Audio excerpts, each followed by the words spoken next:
Queridos irmãos, prezadas irmãs, é com imensa alegria que nós retornamos a mais um dia de estudo do Evangelho segundo o Espiritismo. Hoje, especialmente, estudaremos o festim das bodas. Esse item está no capítulo 18. Muitos os chamados, poucos os escolhidos. Inicialmente, gostaria de agradecer ao corpo diretivo da Federação Espírita do Rio Grande do Norte pela confiança, pelo carinho depositado em nós para trazer esse tema de bastante significância.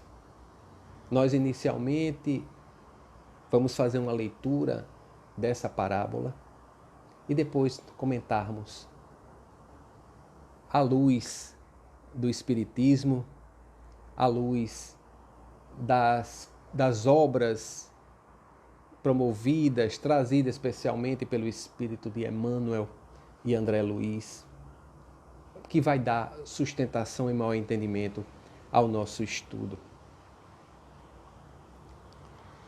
Essa parábola está em Mateus 22, 1 a 14. Parábolas, que é essa forma literária de contar a história de forma alegórica, sempre com aquele viés, o moral da história. Falando por parábolas, que era a técnica usada por Jesus Cristo. Disse-lhe Jesus: o reino dos céus se assemelha a um rei que, querendo festejar as bodas de seu filho, despachou os seus servos a chamar para as bodas os que tinham sido convidados. Estes, porém, recusaram-se a ir. O rei despachou outros servos, com ordem de dizer da sua parte aos convidados: preparei o meu jantar, mandei matar os bois e todos os meus cevados. Tudo está pronto. Vinde às bodas. Eles, porém, sem se incomodarem com isso, lá se foram, um para a sua casa de campo, outro para o seu negócio. Outros pegaram os servos e o mataram, depois de lhes haverem feito muitos ultrajes. Sabendo disso, o rei se tomou de cólera e, mandando contra eles seus exércitos, exterminou os assassinos e lhes queimou a cidade. Então disse aos seus servos: o festim das bodas está inteiramente preparado, mas os que para ele foram chamados não eram dignos dele. Ide, pois, as encruzilhadas e chamai para as bodas todos os quantos encontrardes. Os servos então saíram pelas ruas e trouxeram todos os que iam encontrando, bons e maus. A sala das bodas se encheu de pessoas e se puseram à mesa. Entrou em seguida o rei para ver os que estavam à mesa. E dando com um homem que não vestia a túnica nupcial, disse-lhe: meu amigo, como entraste aqui sem a túnica nupcial? O homem guardou silêncio. Então disse o rei à sua gente: atai-lhe as mãos e os pés e lançai-lhes nas trevas exteriores. Aí é que haverá prantos e ranger de dentes, porquanto muitos há chamados, mas poucos os escolhidos. Nessa passagem memorável de Jesus, nessa parábola, ele vem nos contar, especialmente sobre o compromisso, sobre a lealdade. Inicialmente ele fala que convidou para o festim das bodas aqueles que eram escolhidos. Acompanhe conosco. Falando ainda por parábolas, disse-lhe Jesus: o reino dos céus se assemelha a um rei que, querendo festejar as bodas do seu filho, despachou seus servos a chamar para as bodas os que tinham sido convidados. Nós sabemos que inicialmente o povo preparado para receber a mensagem vinda do Cristo era o povo judeu. Porque eles já tinham alguns pré-requisitos. Especialmente, eles já cultuavam a ideia do Deus único. Ficaria muito complicado vir a proposta do Cristo para uma comunidade ainda politeísta, que tinha como Deus o fogo, a água, o vento, uma cobra, um elemento da natureza qualquer. Como a população judaica já tinha essa ideia do Deus único, já cultuava essa ideia da paternidade, das alianças. Não é à toa que Jesus utiliza dessa palavra do festim das bodas. Porque na linguagem simbólica, o casamento está no Velho Testamento quase na sua totalidade. A ideia dessa aliança, desde Abraão, desde Moisés, Abraão, Jacó, Isaac, sempre há um encontro, quase sempre próximo a um poço. Não é à toa que mais tarde Jesus vai encontrar a samaritana também num poço e vai questioná-la sobre os seus múltiplos casamentos. Porque a Samaria já tinha sido invadida por vários povos, com vários deuses. Mas até a chegada do Cristo, quando ele faz a aliança, é um casamento único. É a noiva encontrando com seu noivo. Mas a presunção, o orgulho, a vaidade, especialmente dos fariseus e dos saduceus, não podemos generalizar toda a população, muito mais vinculada, como ele vai dizer no início dessa parábola, à ideia de casa no campo, de comodismo, de plantações, no sentido de alimentar o corpo,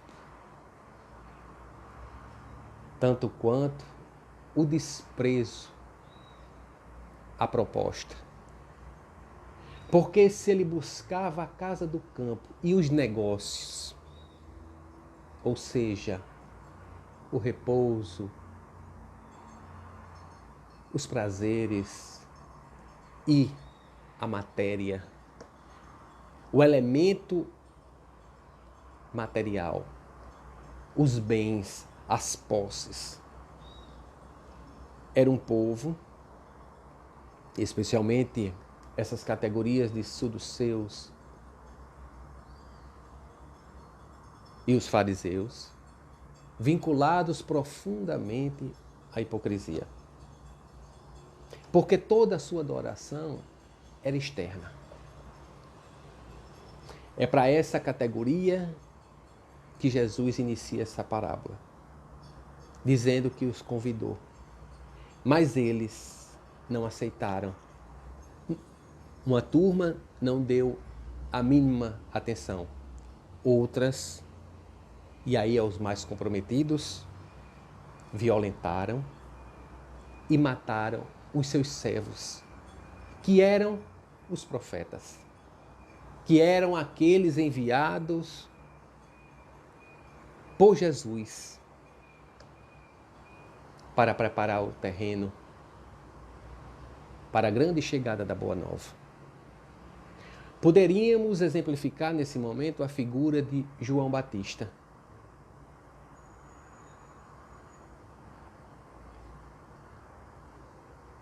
Que fez seu trabalho de divulgação, de preparação, mas sua cabeça foi entregue numa bandeja por conta da leviandade e da promiscuidade de certas lideranças. Mas a parábola continua. Então disse a seus servos, porque aqueles primeiros recusaram, maltrataram, violentaram a mensagem. Então disse aos seus servos, o festim das bodas está inteiramente preparado. A grande festa do reino dos céus está pronta. Mas os que foram chamados não eram dignos dela. Ide, pois, as encruzilhadas e chamai para as bodas tanto quantos encontrardes. Os servos, então, saíram às ruas e trouxeram todos os que iam encontrando, bons e maus.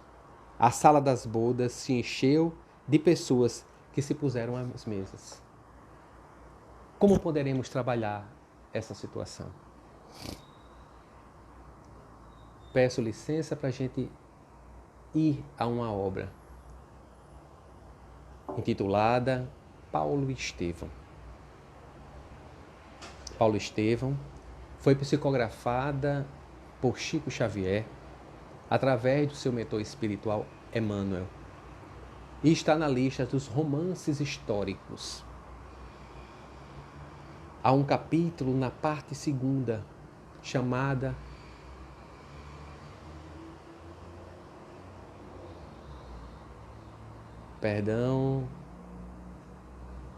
há um capítulo intitulado O Tecelão. Perdão pelo lapso. O Tecelão, que está na 2ª parte do livro Paulo e Estevão. Nessa parte, após Saulo ter aquele encontro memorável às portas de Damasco com Jesus, ele tomba do cavalo e fica cego. Mais tarde, ele será curado da cegueira pelo apóstolo, o grande discípulo Ananias. Depois desse momento inovidável, Paulo sai ao encontro do seu grande mestre em Israel. Paulo é um doutor da lei, daqueles cegos, perseguidores, que tinha violentado muito os primeiros cristãos, especialmente a figura de Estevão, o adorável Estevão. E ele, como algoz, sai à cata de eliminar da face da terra as ideias de Jesus. E aí esse encontro, e ele fica cego. Recuperado da visão, ele sai ao encontro do seu grande mestre das ideias judaicas. Fiel discípulo de Moisés, já modificado, mas confuso, ele vai ao encontro de Gamaliel. Gamaliel se recolheu em um oásis próximo à cidade de Palmira. E ele vai até lá. E quando ele encontra com Gamaliel, já encontra-o em avançada idade e transformado. Porque Gamaliel tinha tido um encontro com Simão Pedro, que lhe presenteara com parte daquilo que seria o grande evangelho. Uma parte do livro de Mateus. Uma parte daquilo que seria a grande obra de Mateus. O tempo passa. Paulo, quando tem esse encontro, o encontra transformado. Comprometido agora às causas de um certo Galileu. Então, quando ele leva a sua dúvida para Gamaliel e conta-lhe o ocorrido, Gamaliel, muito emocionado, entrega-lhe de presente o Evangelho, ou a parte do Evangelho de Mateus.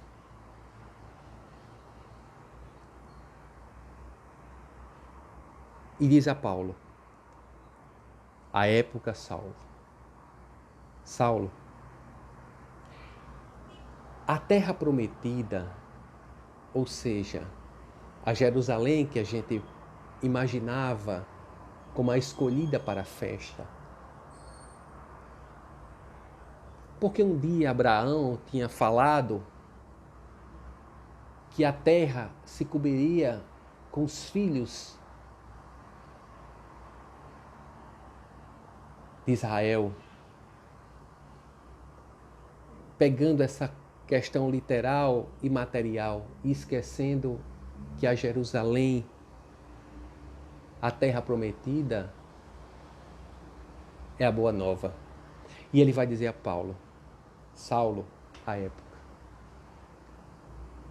A terminologia Paulo só será dada pelos cristãos um pouco mais na frente. Saulo, a terra prometida, é o Evangelho do Cristo Jesus. E há de se espalhar. E entrega de presente, porque já estava no final da sua existência.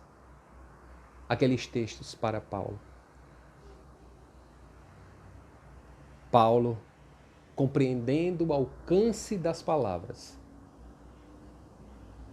lembrando que os convidados viriam de toda parte. Porque imaginemos a surpresa para Gamaliel e depois para Paulo. Porque os textos, porque a parábola do festim das bodas está escrita nos textos de Mateus. Então Gamaliel, na primeira hora, tanto quanto Paulo, leu e compreendeu aquela mensagem de pronto. Que um dia a comunidade judaica não tinha aceitado, mas que os festins das bodas estavam inteiramente preparados.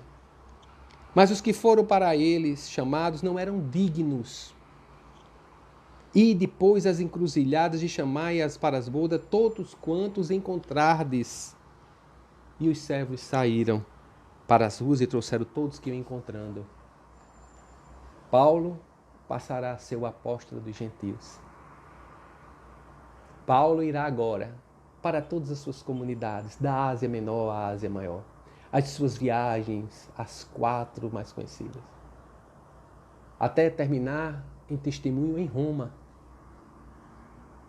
O apóstolo dos gentios resgata a ideia da Jerusalém prometida, da terra prometida, como uma proposta de levar o evangelho ao coração humano. Esse é Paulo. Tudo isso e muito, muito mais está na obra Paulo e Estevão. E Paulo faz disso a sua missão, sendo fiel até o fim, levando a proposta para os gentios, para os politeístas, para todos. Porque em especial, talvez ele tenha lembrado que os hipócritas, os adoradores exteriores, recusaram, mataram e violentaram aqueles que traziam o convite.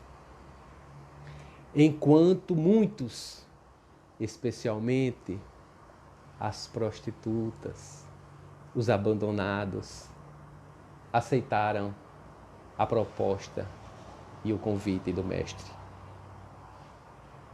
Talvez por isso ele tenha dito que tinha vindo para os simples, Os puros de coração iam compreender a mensagem dele. Talvez seja isso que Paulo tenha ficado cego. Cego para depois recuperar a visão com mais simplicidade e mais pureza, porque aquele homem rude, intelectual, não se via para ser um servo de Deus. O tempo passou. E Paulo seguiu com sua mensagem e sua fidelidade até o fim, fazendo esse grande casamento e levando a proposta para todos. Mas, continua. Entrou em seguida o rei para ver os que estavam à mesa. E dando com um homem que não vestia a túnica nupcial, disse-lhe: meu amigo, como entrastes aqui sem a túnica nupcial? O homem guardou silêncio. Então disse o rei à sua gente: atai-lhe as mãos e os pés e lançai-o nas trevas exteriores. Aí é que haverá prantos e ranger de dentes, porquanto muitos há chamados, poucos os escolhidos. Mas, uma vez que todos nós somos convidados para o festim, é necessário que nós tenhamos a pureza de coração, a simplicidade, a humildade, a prática de fora da caridade não há salvação. Essa grande bandeira, essa grande legenda que há no portal da espiritualidade. Não é à toa,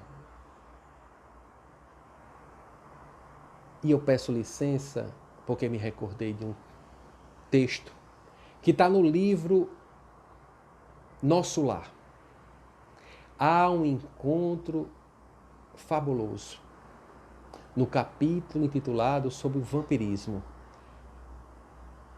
Há uma jovem que se aproxima das portas do Nosso Lar. Nosso Lar é um livro psicografado por Chico Xavier através do espírito de André Luiz, onde ele conta suas experiências de chegada ao mundo espiritual. Ele vai explicar o que é uma colônia espiritual, quais são as tarefas, quais são as regiões chamadas umbralinas, aquelas regiões difíceis onde os espíritos ainda resistentes ao bem permanecem, mesmo que temporariamente. Ele vai contar dessa realidade espiritual. Nesse livro, há um capítulo identificado sobre o vampirismo, aonde André Luiz se aproxima das portas, dos portões do nosso lar, do plano espiritual, e vê que uma senhora se aproxima da porta, pedindo socorro, pedindo assistência, pedindo que a recolham naquele abrigo. Aquilo angustia muito André Luiz, muito comovido, com um sentimento de ajuda, quase que gritando.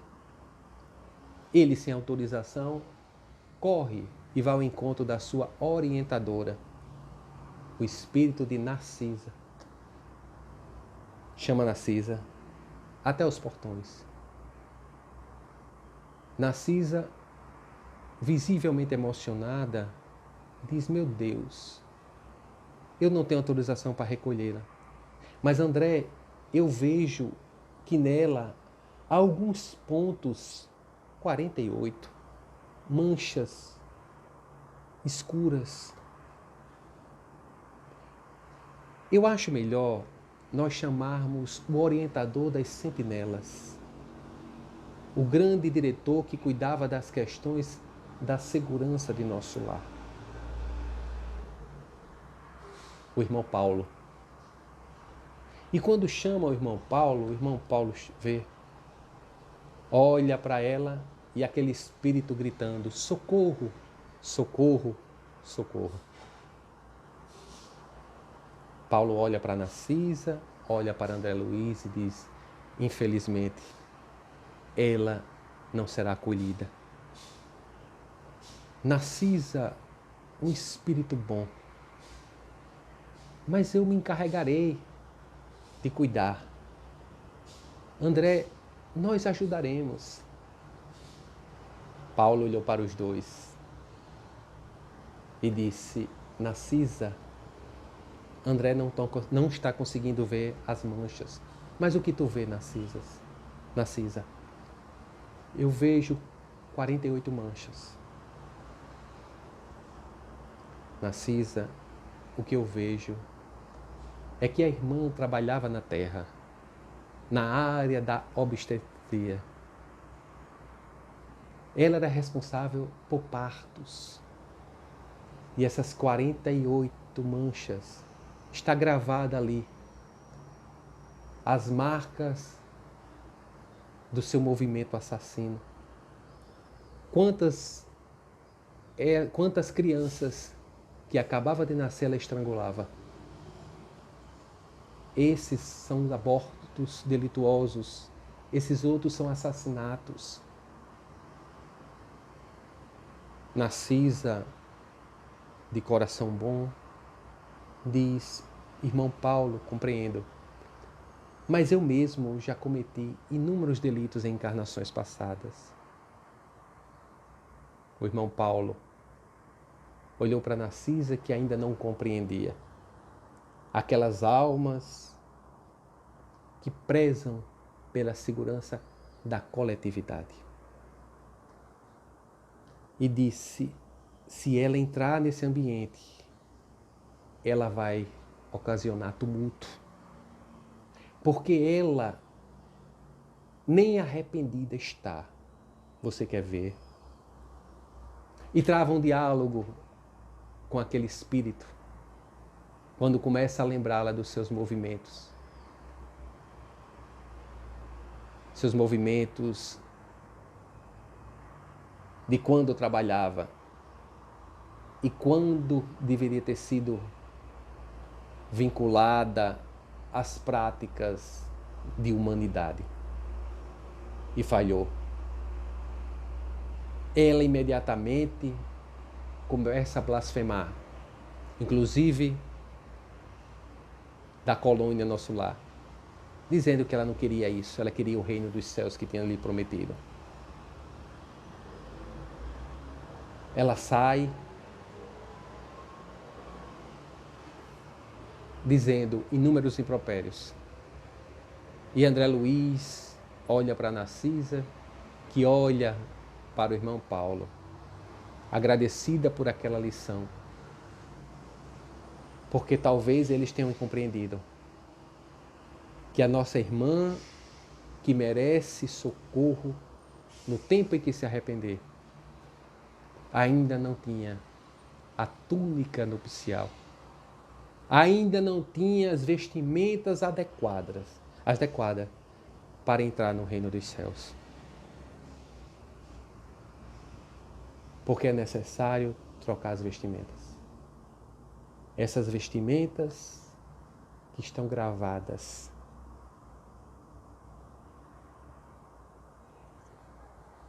essas vestimentas de carne passam.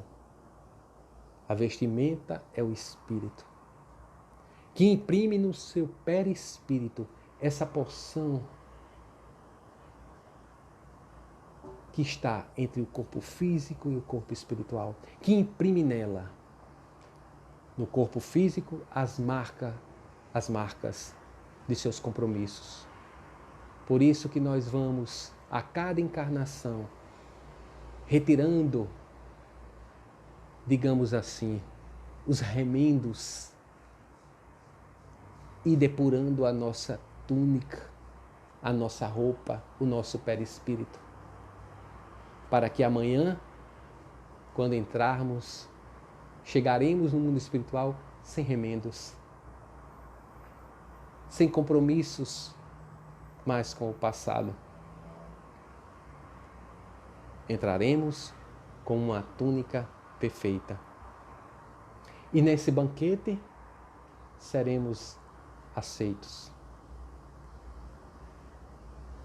Porque é assim. Muitos são chamados, mas poucos os escolhidos. Desde muito, o casamento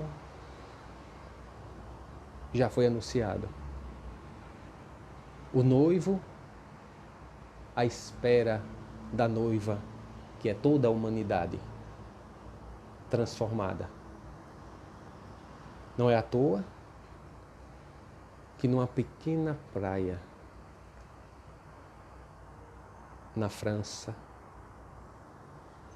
numa cabaninha simples, Allan Kardec vai receber o Evangelho segundo o Espiritismo.